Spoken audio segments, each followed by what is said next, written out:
नमस्कार, voice news में आपका स्वागत है। आप देख रहे हैं महारोश श्री गंगानगर। इस बुलेटिन के स्पॉन्सर हैं Jeet royal cafe and family restaurant, new Dhan Mandi road, Shri Vijaynagar. घर जैसा खाना और fast food, Jeet royal cafe and family restaurant पर। बाइक चोरी के मामले में पुराने आबादी पुलिस ने कार्यवाही करते हुए एक आरोपी को गिरफ्तार किया है। एक किशोर निरुद्ध आरोपी से 8 बाइक बरामद की गई है।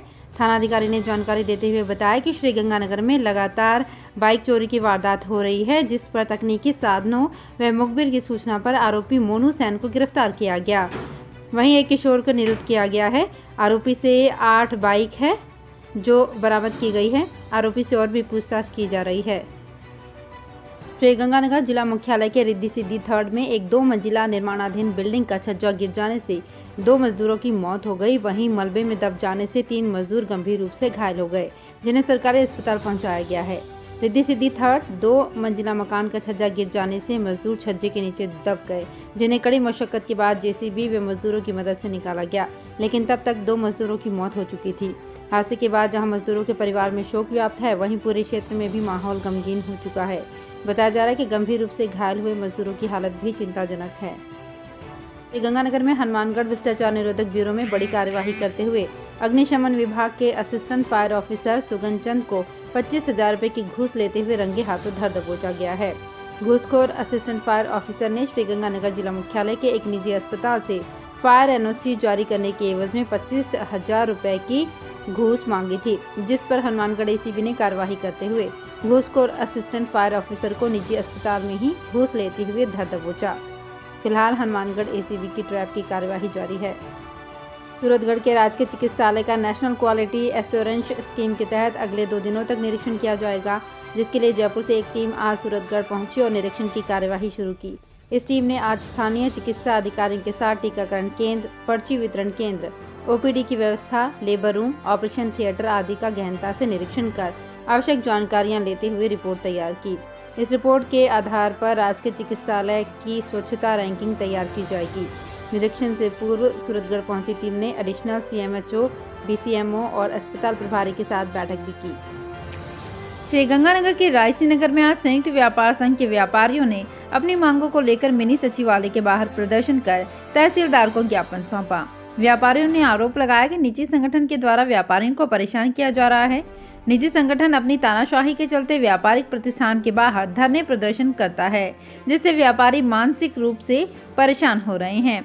समय रहते प्रशासन ने कोई कार्यवाही नहीं की तो व्यापारी अनिश्चित काल के लिए बाजार बंद कर विरोध प्रदर्शन करेंगे। इस विरोध प्रदर्शन में सभी व्यापारिक संगठनों के पदाधिकारी मौजूद रहे। किया जाता है और नजायज परेशान किया जाता है। अगर हमारे से कोई गलती हो भी जाती है तो हम कहते हैं गलती तो किसी से भी होती है, हो सकती है, तो उसको मिल बैठ के भी सुलझाया जाता है। ये नहीं है कि हमारी दुकानों के आगे धरना लगाया जाए।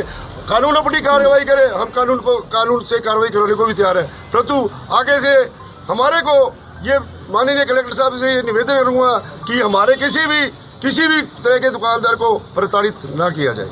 एम्बुलेंस कपल ऑफ इंडिया के नाम से प्रसिद्ध हिमांशु व ट्विंकल कालिया द्वारा श्री विजयनगर कस्बे को एक एम्बुलेंस दी गई। अरुण वंश धर्मशाला प्रबंधन समिति व लॉयंस क्लब की ओर से इस एम्बुलेंस का संचालन किया जाएगा।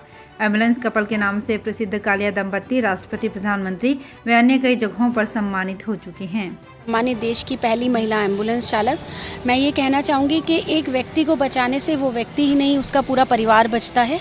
और आज मैं जिस तरीके से हर जगह अपने हस्बैंड के साथ मिलके ये समाज सेवा कर रही हूँ और ये सारा मोटिवेशन मुझे अपने हस्बैंड से मिलता है। और हर पत्नी के आगे अगर या एक औरत के आगे अगर भाई, पिता और पति अगर साथ दे तो कोई भी महिला पीछे नहीं है। और यही एक संदेश के साथ हम चलें कि एक व्यक्ति को बचाने से उसका परिवार बचता है। और इसीलिए कोई बीमारी, कोई ऐसी वो नहीं होती जो अगर हम सेवा के रास्ते पे चल पड़े तो ईश्वर खुद आके हमारा साथ देता है और जो भी बीमारी होती है वो जड़ से ख़त्म हो जाती है। और मैं यही कहना चाहूँगी कि अच्छे कार्य करते रहिए। और अच्छा कहते हैं ना, बुरी चीज़ तो बहुत जल्दी फैल जाती है, अच्छा ही नहीं फैलती।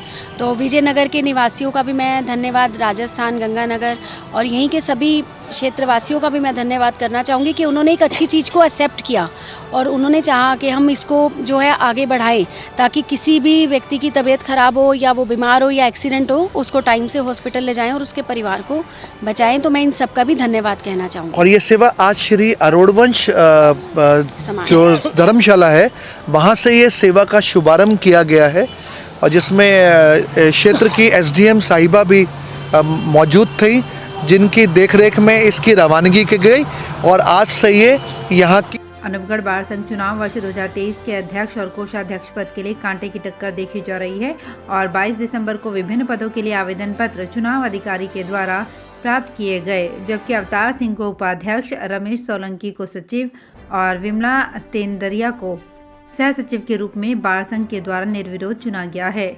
चुनाव अधिकारी एडवोकेट दिनेश रोंकावत ने जानकारी देते हुए बताया कि आज 3 पदों को निर्विरोध चुने जाने के बाद अध्यक्ष और कोषाध्यक्ष पद के लिए 2 आवेदन प्राप्त हुए हैं और 23 दिसंबर को सुबह 10 बजे से दोपहर 3 बजे तक इन पदों पर मतदान किया जाएगा और 159 मतदाता अपने मत का उपयोग कर अध्यक्ष और कोषाध्यक्ष पद को चुनेंगे।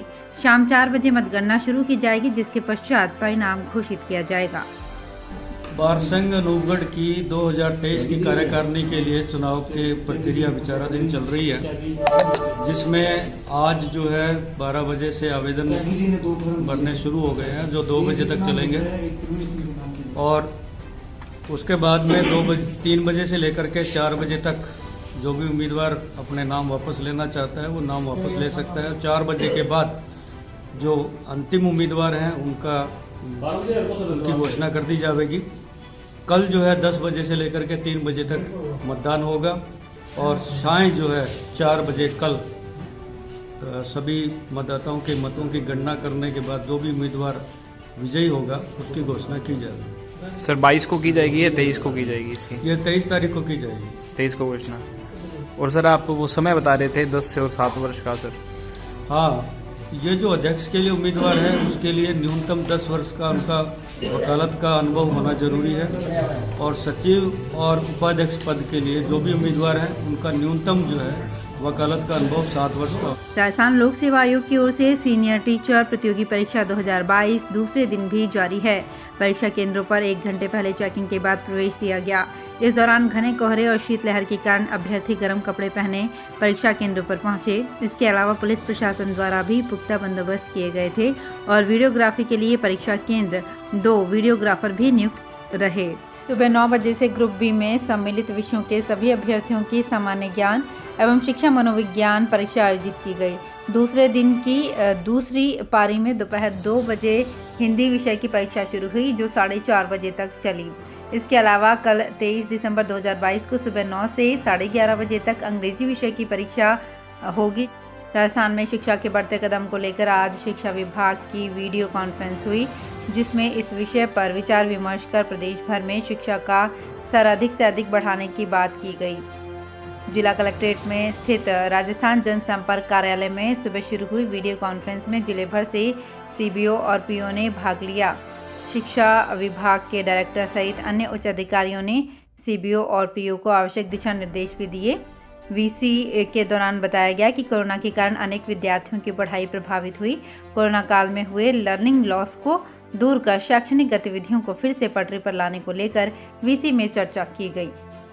जिला कलेक्टर सौरभ स्वामी ने आज विभिन्न बैंकों के अधिकारियों की बैठक ली और इस दौरान आवश्यक दिशा निर्देश दिए। ये बैठक सुबह जिला कलेक्ट्रेट में बने मीटिंग हॉल में हुई, जिसमें विभिन्न बैंकों के अधिकारियों कर्मचारियों ने भाग लिया। इस अवसर पर जिला कलेक्टर ने राज्य व केंद्र सरकार द्वारा बैंकों के बारे में जारी किए गए दिशा निर्देशों की जानकारी देते हुए उनका पालन करने की बात कही।